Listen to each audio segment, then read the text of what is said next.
26 есеп тікбұрышты параллелепипедтің табанының ауданы 144 сантиметрге тең дейді. 144 квадрат сантиметрге тең шаршы. Параллелепипедтің биіктігі 14 сантиметрге тең болса, оның диагоналының ұзындығын табыңыздар дейді. Бізде сонда табаны 144 деп тұрса, деп тұр ғой, олай болса, табаны шаршы, мына жерде тікбұрышты параллелепипед табанының ауданы 144 деп тұр. 144 болса, жерде 12 деп алайық. Өйткені жерде шаршы деп тұр ғой. Шаршы деп тұрғандықтан 12 болып тұр. Есептің берілгенінің өзінде шаршы деп көрсетіп тұр. Шаршы болса 12-ні 12-ге көбейтеміз.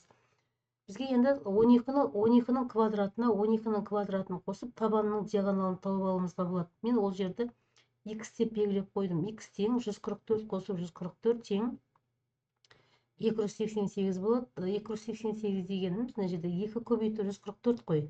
Жерде 2 көбейту 144 деп жазып ала салуға болады түбір ішінде. Өйткені 144-тен 2 ғой. Сонда 144-дің түбірі 12 болады.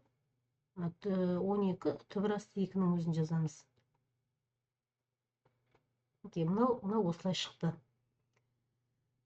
Біз табанның диагоналын тауып алдық. Есептің берілгенде параллелепипедтің биіктігі 14-ке тең болып тұр. Олай болса, біз мына тікбұрышты, үшбұрышты қарастырамыз. Мынау y болып тұрған параллелепипедтің диагоналы, қарама-қарсы төбелерін қоссақ, параллелепипедтің диагоналы болады.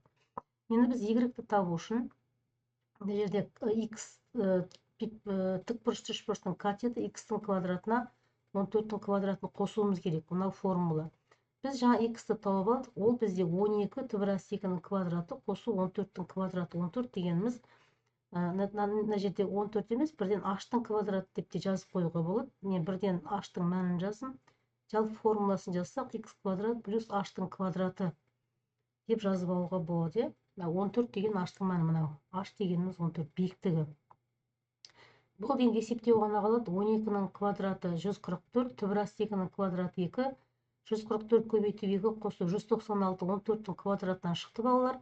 Енді мында 288, 144 2-ке көбейткенде 196-ны қосқанда 484, 484 бізде 22-ның квадраты. Олай болса, параллелепипедтің диагоналының ұзындығы 22 сантиметрге екен. Есептің мақсатында оның диагоналының ұзындығын табыңыздар деп тұр. Олай болса, диагоналының ұзындығы 22 сантиметрге тең.